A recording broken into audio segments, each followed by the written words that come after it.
Hey guys, TSW here. In this video, I'm going to be going through some talent trees for warriors leveling as the tank role in a dungeon 5-man for classic Burning Crusade. Okay, so going through this really quickly, this is a level 60 build. You can see what the level requirement is down at the bottom. And this is the build. It's essentially a DPS build.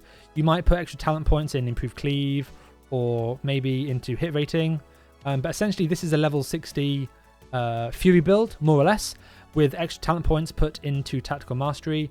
This means that you retain extra rage when you change stance, as well as extra threat generated by your mortal strike, which we don't have, and your bloodthirst, which we do have. So essentially, you're playing it like a DPS class. You're in berserk stance a lot of the time. You'll charge, maybe thunderclap with the improved thunderclap, berserk stance, and whirlwind, and keep whirlwinding. And before you know it, the entire pack has died, because particularly the very first instances you hit in Burning Crusade, the mobs don't have much HP, and you're effectively a super overpowered twink in your classic level 60 gear. So stuff dies really quickly. So you don't need to go into these dungeons thinking, okay, I'm a tank, I need to use a sword and shield. Not really. You can just blast it through. And depending on how good your healers are and your DPS, you can really stay and lean into this DPS kind of playstyle more and more. And if you're happy to continue leveling past 60, 62, 63, 64, you can put extra points into... I'd do Whirlwind first, so you can Whirlwind on cooldown more reliably. And then maybe you need some more hit rating, because your hit rating, you go from hit percent into hit rating into TBC.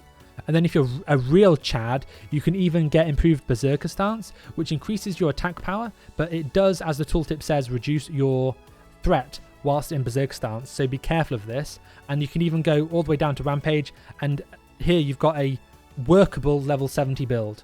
Maybe to get points out of Tactical Mastery to be a full fat DPS build if you want. But the goal is to stay DPS and to clear the dungeons as quickly as possible. But obviously, the mobs will eventually start hitting hard. Kind of Mana Tombs and beyond is where I found that they were hitting very hard. Our next build we're going to be looking at is one where we lose any kind of aspirations for going all the way down into the Fury tree, and we lose Impale and Deep Wounds mainly. So this is going to be more of a Fury prot build, but it's not one where we want to be wearing a shield too often. This is a bit of a weird build because we're not hard committing to wearing a shield by getting shield specialization and improved shield block. This is one where we just want to be a little bit safer, or maybe we're going to say we're never going to be spec changing. We're going to stay one solid spec, which will be good enough for the whole journey from 60 to 70. This is kind of where I'd want to be. So you've still got Bloodthirst, you've still got Tactical Mastery, you've got Toughness, so you've got 10% extra armor, great. We've got Defiance, so this will be good for when we're wanting to generate extra threat in defensive stance, and we've got a nice cooldown last stand, great. So this is a build where you're kind of doing a little bit of both. You're wanting to generate more threat in defensive stance, but you're going to be charging in, you're going to be whirlwinding in berserk stance, and then through the benefit of tactical mastery, retaining some of that rage, and also a new passive you get in Burning Crusade level 20, stance mastery. Every warrior retains 10 rage whenever they change any stance, and tactical mastery is in addition to that. And it's a little bit awkward using this build because you've got let's just talk about the next build because it's easier. So this is the same build, but with shield specialization. This is build number 3, and improved shield block. So we're requiring level 63 to do this build. And essentially, you're just saying, okay, I will be wearing a shield some amount of the time to benefit from these talents.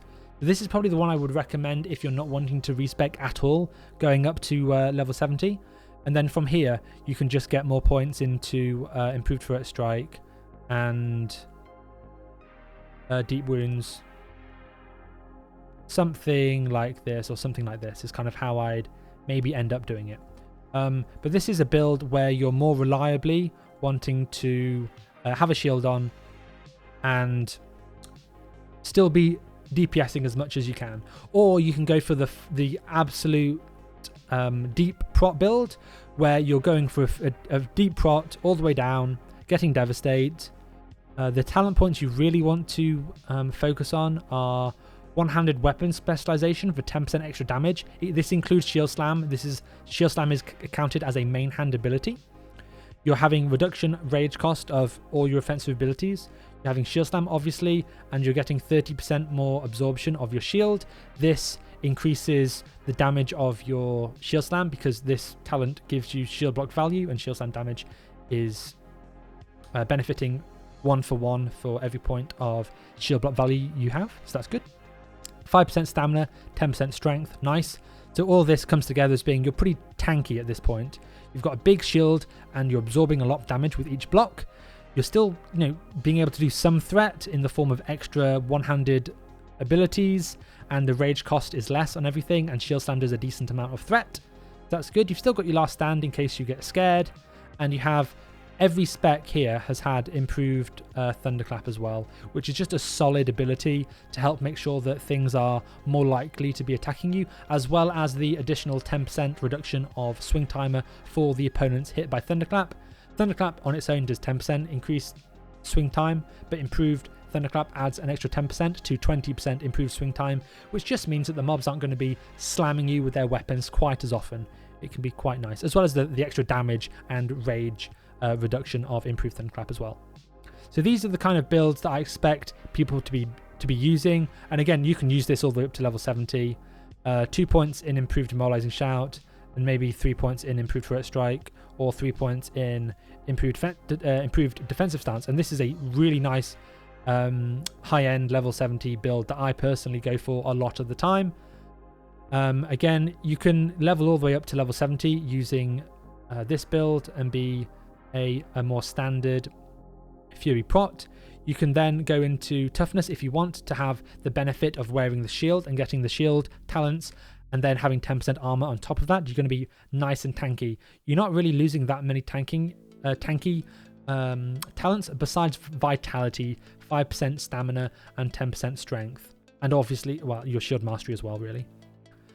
And with this build, you could maybe get a little bit more hit rating if you want to, or you can go for improved turret strike. These are the sort of builds that I think that people wanting to push Fury prot would be going.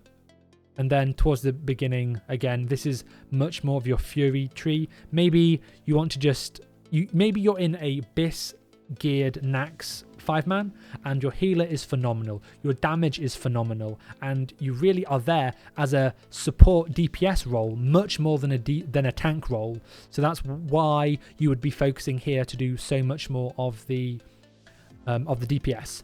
And then maybe slip a shield on, get tactical mastery, just taunt on cooldown, and bloodthirst to try and hold threat, spam Sundrama for the bosses. Maybe something like that. And if you're playing with warlocks, maybe they've got soul shatter by that point. Actually, I can't remember what level soul shatter is. Or maybe they can just give you a bit of time to generate threat at the beginning of the bosses. So anyway, that's been my quick overview of talents for Protection Warriors for you leveling in dungeons. Hope you enjoyed it. Let me know what you think in the comments. Like and subscribe, and I'll see you in the stream, link in the description, and on the next video. Bye. Alright, how was that stream chat? Was that cringe?